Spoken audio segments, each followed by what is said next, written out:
ये दिवाली समृद्धि वाली, ये है हमारी थीम। और अब हमारे साथ इस थीम पर बातचीत करने के लिए प्राइम सिक्योरिटीज़ के मैनेजिंग डायरेक्टर एन जयकुमार जुड़े हैं। आईआईटी दिल्ली से बीटेक और आईएम अहमदाबाद से एमबीए करने वाले एन जयकुमार इक्विटी रिसर्च और वेल्थ मैनेजमेंट में अच्छी पकड़ रखते हैं। एन जयकुमार सिटी बैंक के साथ भी काम कर चुके हैं और काफ़ी मार्केट वेटरन्स उन्हें अपना गुरु मानते हैं। आइए समझते हैं उनसे कि अगली दिवाली तक के लिए किस तरह का पोर्टफोलियो बनाना चाहिए। जेक्स, good morning. Thank you so much. First of all आपको और आपके परिवार को हमारी तरफ से दिवाली की बहुत बहुत शुभकामनाएं। और आपको और आपके दर्शकों को भी हार्दिक एज दे से all the wealth, all the good wishes. और मैं उम्मीद करता हूं कि इनके लिए बहुत ही फ़ायदेमंद साल रहेगा। और जैसे माहौल बैठ रहा है, ऐसा लग भी रहा है कि अगर एक ऑर्गेनाइज्ड अप्रोच लिया जाए तो ये साल काफ़ी फ़ायदेमंद रह सकता है। ओके, साल काफ़ी फ़ायदेमंद रह सकता है। जेक्स, आपने कल एक म्यूज़िकल नाइट होस्ट की थी और मुझे पता है कि आप बहुत अच्छे सिंगर हैं। तो मैं इससे पहले मार्केट की बात करूं, कोई एक गाना है जो आपके दिमाग में आता है जो इस समय की मार्केट अपॉर्चुनिटीज़ पर फिट बैठता हो? और अगर आप 2 लाइन गाना चाहें तो। मैं यही बोल सकता हूँ कि जो मार्केट जितना करीब लोगों के होना चाहिए, हाँ, तो ये गाना शायद उस भावना को बिल्कुल। अच्छा व्यक्त करेगा कि पल पल दिल के पास तुम रहती हो, जीवन मीठी प्यास ये कहती हो, पल पल दिल के पास तुम रहती हो। तो मार्केट अगर पल पल दिल के पास रहे और एक as a said organised approach अगर हम लेते हैं, तो मेरे हिसाब से ये बहुत ही इनके लिए अच्छा रहेगा, दर्शकों के लिए। बिल्कुल। तो एक काम करते हैं, आपने इतनी शानदार तरीके से शो की शुरुआत की, तो कुछ बात करते हैं कुछ बड़ी थीम्स की। पिछली बार जब आप हमारे यहाँ स्टूडियो में आए थे, आपने एक बहुत क्लियर कट अप्रोच ली थी फार्मा पर। करेक्ट। मुझे अच्छे से याद है। और वैसे आप नॉर्मली स्टॉक स्पेसिफिक बात नहीं करते हैं, लेकिन आपके पसंदीदा पिक्स में से कुछ स्टॉक्स जो हैं वो काफ़ी चले हैं राइट। फार्मास्यूटिकल्स में। एक एग्जांपल है Aurobindo pharma for example.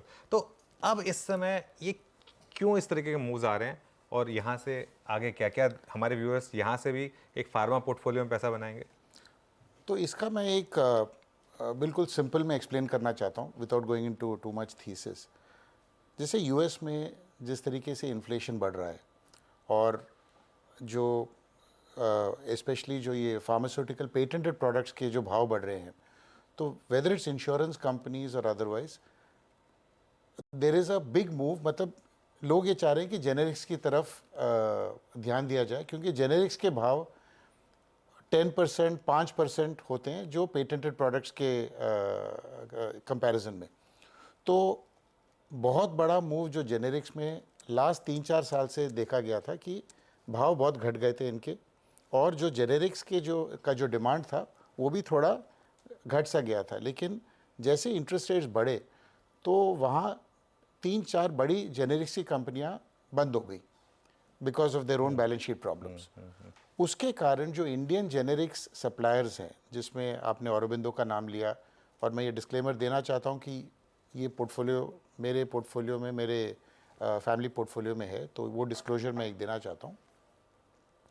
Aurobindo जैसा स्टॉक या 3-4 अदर जो जेनेरिक्स प्लेयर्स हैं, इन्होंने ये देखा है कि लास्ट 2-3 क्वार्टर्स में इनका कमोडिटी के प्राइस प्रेशर्स जो थे वो काफ़ी घट गए हैं। मतलब there is no further pressure कि भाव घटा जाए। इनफैक्ट पहली बार आप ही के चैनल में मेरे हिसाब से यूएस एफडीए के कमिश्नर ने इंटरव्यू दिया था कि यूएस में बहुत जगहों में ये देख रहे हैं कि ड्रग्स के शॉर्टेजेस हो रहे हैं। तो ड्रग शॉर्टेजेस प्लस प्राइसिंग के कारण, और कुछ कंपनियां ऐसी हैं जो इंडियन डोमेस्टिक मैन्युफैक्चरिंग में भी पीएलआई के कारण दे आर बेनिफिटेड, उनके लिए बहुत फ़ायदेमंद रहा है। जैसे इस पीएलआई स्कीम के दौरान गवर्नमेंट ने क्रिटिकल इनपुट्स इन कंपनियों को मैन्युफैक्चर करने के लिए कुछ प्रोत्साहन दिए हैं। तो उसके कारण प्लस जेनेरिक्स का जो डिमांड है, इन सब चीज़ों के कारण बिजनेस लेवल काफ़ी तेज है। लेकिन there is one more this thing, जो वेटेज फार्मा का रहा है इंडेक्स में, आज के दिन भी 4.5% है, जो कि pharma is around the year story, इसमें कोई रिसेशन का मतलब इशू है ही नहीं। तो ये सब मद्देनज़र रखते हुए मैं ये कह सकता हूँ कि क्योंकि पोर्टफोलियोज़ में, म्यूचुअल फंड्स में और बहुत सारे जो हम लोग AIFs वगैरह देख रहे हैं, किसी में भी फार्मा का कोई एक्सपोजर ज़्यादा नहीं है। तो अंडर ओन्ड है, अंडर वैल्यूड है, डिमांड है, और US जेनेरिक्स काफ़ी हद तक मेरे हिसाब से तेज़ी में है। यहाँ पर भी आपको लग रहा है कि ये अंडर ओन्ड है, मतलब इतनी बड़ी रैली के बावजूद? क्योंकि फार्मा ऐसा स्पेस है जहाँ पर प्रोमोटर होल्डिंग बहुत सारी कंपनियों में 40-50% से ऊपर है, उसके कारण फ्लोट भी इतना रही है, तो प्राइस इम्पैक्ट आया है। लेकिन बहुत लोगों ने ट्रेडिंग के तौर ट्रेडिंग का ओरिएंटेशन लिया है, किसी ने इसमें इन्वेस्टमेंट उतना किया नहीं है। आप अभी भी कमेंट्री देख लो, फार्मा में किसी का कोई इतना तेजी का रुख बैठ नहीं रहा है। ओके, और कौन सी बड़ी थीम्स हैं इस समय जो आप बुलिश हैं जिन पर जेक्स? सेकंड बिग थीम मैं ये बोलना चाहूँगा कि मीडिया में है। ओके, मीडिया में भी अगर आप देखोगे तो बहुत सिंपल सा अप्रोच लेते हैं। मीडिया एक कंज्यूमर फेसिंग इंडस्ट्री है, कंपेटिटिव है, बहुत सारी ऑप्शंस हैं लोगों के पास, and usually it is seen that media during an election year gets even more prominence. That is number one. Number two, consumer companies के PE 60, 70, 80 चलते हैं, मीडिया कंपनी के PE at best middling double digits में है, 15, 18, 15, 18 के आसपास। Number three, इसमें भी वही प्राइस कंपेटिटिवनेस है, इसमें भी वही डोमिनेंस 3-4 ग्रुप्स का ही रह गया, क्योंकि कंसोलिडेशन हो चुका है। अगर आप देखोगे, आपका एक ग्रुप है जो ये चैनल ओन करता है, and there are 1 or 2 other groups जो लिस्टेड हैं। इसमें जिस तरह कंज्यूमर फेसिंग कंपनीज के PEs होते हैं, internationally media companies quote the same way, लेकिन इंडिया में for whatever reason that is not the case. Plus इनके बैलेंस शीट सब सुधर गए हैं, most of them are zero debt companies. तो बैलेंस शीट सुधरे हैं, कंज्यूमर फेसिंग है, ग्रोथ है इन, और सारा OTT का जो प्रेशर था, प्राइसिंग प्रेशर बोल लो, व्यूअरशिप के ऑप्शंस के प्रेशर्स बोल लो, many of these companies have changed themselves to become more OTT savvy, which is this, the competing with Netflix, Amazon, Prime, etc. And I think the balance sheets are very strong. So if you take these into account, ये again under owned है, under valued है, इसका तो कोई weightage index में ही ना के बराबर है। तो ये सब अगर आप देखोगे तो media like what pharma was 6 months ago, मेरे हिसाब से मीडिया उस रेंज में आज कोट हो रहा है। ओके, चलिए एक बात होगी मीडिया की। स्पेशलिटी केमिकल्स पे कोई व्यू है क्या आपका? जो एक करेक्शन आई उसके बाद अब थोड़े स्टेबल हुए हैं स्टॉक्स यहाँ पर?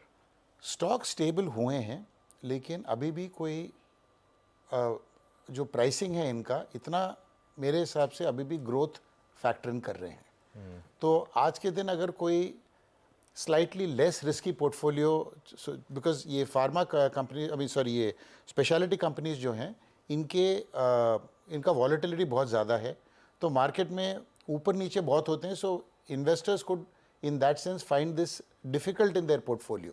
तो पोर्टफोलियो में अगर आप स्पेशलिटी केमिकल्स का थोड़ा एक्सपोजर रख सकते हैं, बट मेरे हिसाब से ये अभी भी मल्टी ईयर बुल रन जो पहले प्राइस मूवमेंट आ गया, अभी बहुत कुछ फैक्टर करना उसमें ऑलरेडी फैक्टर्ड है। तो मेरे हिसाब से मैं इतना बुलिश नहीं हूँ स्पेशलिटी केमिकल्स में। ओके, अच्छा, एक प्रॉपर डिस्क्लेमर के साथ, एक आपका व्यू टाटा मोटर्स पर बहुत कंस्ट्रक्टिव रहा है, बहुत बुलिश रहा है। यहाँ पर पिछले क्वार्टर के नंबर्स भी काफ़ी शानदार लग रहे थे और JLR की कमेंट्री भी काफ़ी स्ट्रांग लग रही है, लेकिन क्या अब ये स्टॉक कंसेंसस ओवरवेट हो चुका है या फिर अभी भी यहाँ पर जगह आपके हिसाब से? मेरे हिसाब से टाटा मोटर्स में 2-3 चीज़ें साफ नज़र आई हैं कि उन्होंने अपना जो डेट है काफ़ी कम किया है, एंड एक ज़ीरो डेट पोजीशन में they have already given a guidance कि कैसे मूव करेंगे। Number two, for the first time in the passenger vehicle segment, I think EVs में भी और इसमें इनका एक डोमिनेंस सा बन रहा है, एंड मेरे हिसाब से यहाँ पर that will be a big story along with जो JLR का स्टोरी है जो फ्री कैश फ्लो जनरेट कर रहा है। लेकिन क्यों इतना टाइम लगा उसको? क्योंकि JLR के प्रॉब्लम्स जो थे, एक तो है JLR बहुत सारे कंट्रीज़ में ऑपरेट करता है, और उस स्टॉक का जो इम्पैक्ट JLR के कारण है काफ़ी ज़्यादा है। तो चाइना में क्या हो रहा है, यूरोप में क्या हो रहा है, ये सब देखना पड़ता है। तो उस कारण इसको उतना मूवमेंट नहीं मिला है जितना उसके कंपीटिंग ऑटो कंपनीज में मिला है। लेकिन if you say take the Indian part, maybe over a period of time management में स्प्लिट दीज टू, जिस तरह डीवीआर को मर्ज किया था वो मेन स्टॉक से, तो ऐसा कुछ करके अगर ये दो प्लेस हो सकते हैं both debt free, I think वो फ़ायदेमंद हो सकता है। But in the current form मेरे हिसाब से 20-25% बढ़ेगा, बट इतनी बड़ी तेजी आएगी ऐसा मेरे को जो ऑलरेडी आ चुकी है काफ़ी एक लेवल या तक। ओके।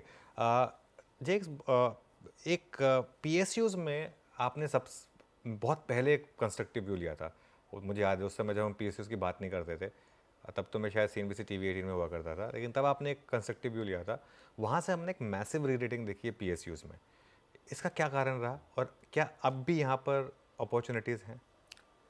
तो एक तो है कि पीएसयूज का एक बास्केट टाइप अगर व्यू हम लोग ले रहे थे कि पूरा बास्केट खरीद लो, क्योंकि आपको ये समझ नहीं आएगा कि कौन सा लेना चाहिए, क्योंकि एग्जैक्टली। गवर्नमेंट पॉलिसीज बहुत ज़्यादा हावी थे उस सेक्टर पे। आज के दिन मेरे हिसाब से पीएसयूज की री रेटिंग हुई है। अब इंडिविजुअल कंपनीज की तरफ हमको ज़्यादा ध्यान देना चाहिए। तो जैसे लास्ट 2 साल में one of the best performers has been Hindustan aeronautical. Now उस सेक्टर में गवर्नमेंट उसका सबसे बड़ा चैंपियन है, बड़ा शेयर होल्डर भी है, उनके लिए ऑर्डर्स भी देता है। उनका बिजनेस कंप्लीटली मतलब एक जिस तरह बोलते हैं टेक्टोनिक शिफ्ट हो गया बिल्कुल, मतलब जैसे पहले जो था और आज के दिन कोई you can't even compare the two.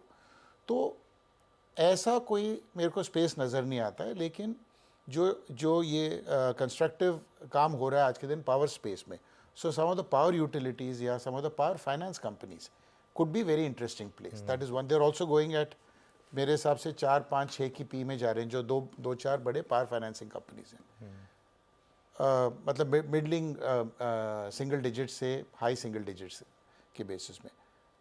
लेकिन जो सबसे बड़ा मूव देखने को मिला as a sector, it is been in PSU banks, जिसमें जो अगर लूजली कहा जाता तो पहले की जो गंदगी थी सारा उन्होंने निकाल दिया, गंदगी से साथ ऑलमोस्ट डबल अमाउंट उन्होंने प्रोवाइड करके रख दिया है। आज के दिन इनफैक्ट एवरी क्वार्टर उनको एडिशनल कोई फ़ायदा ही होता है, क्योंकि राइट बैक्स का प्लस रिटेल का जो ध्यान जो फोकस दे रहे हैं वो it is as good as a private sector bank. लेकिन आज के दिन भी मैं देख रहा हूँ कि some of the big PSU banks are quoting at just below book value, और आज के दिन private sector banks are quoting at 2.5-3 times even today.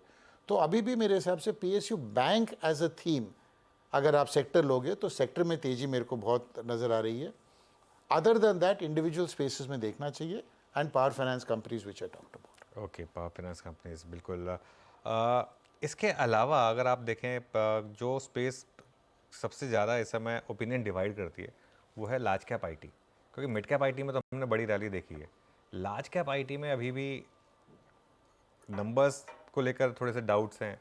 हालांकि स्टॉक्स गिरना बंद हो गए थे और कई स्टॉक्स ने तो रैली भी दी है। यहाँ पर क्या भी बन रहा है अब आपका?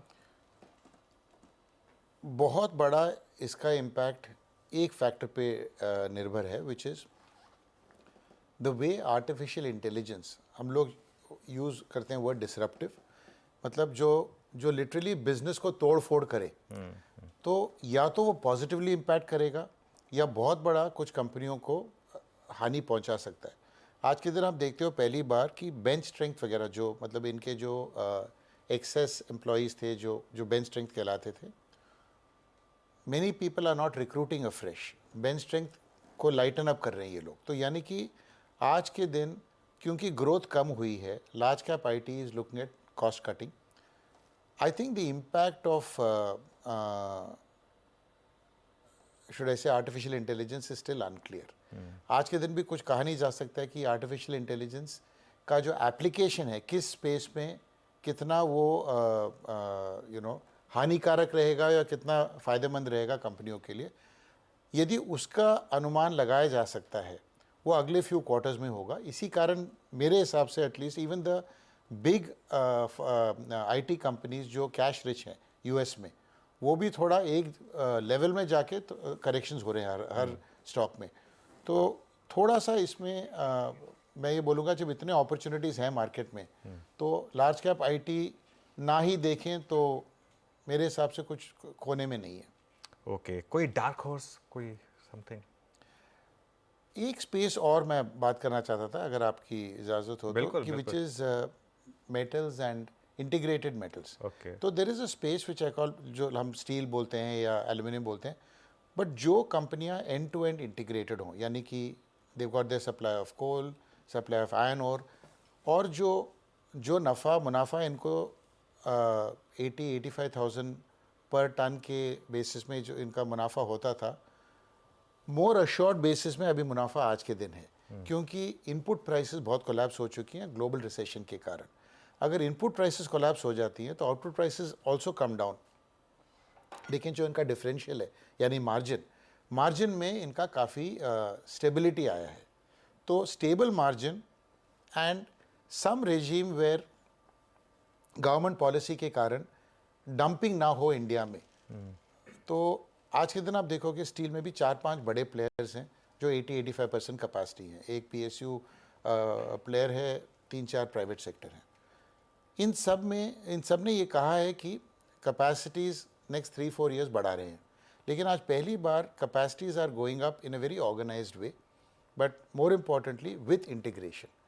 तो volumes with stable margin means higher PEs and better balance sheets. At least 1-2 कंपनियां आप दोगे तो, जो एक कंपनी है जिसका मैं एक मतलब वो जैसे वो एक हिंट सा देता हूँ कि they were almost on the verge of default 4 साल पहले, और वो डिफ़ॉल्ट रेटिंग से आज AAA तक आ गई है।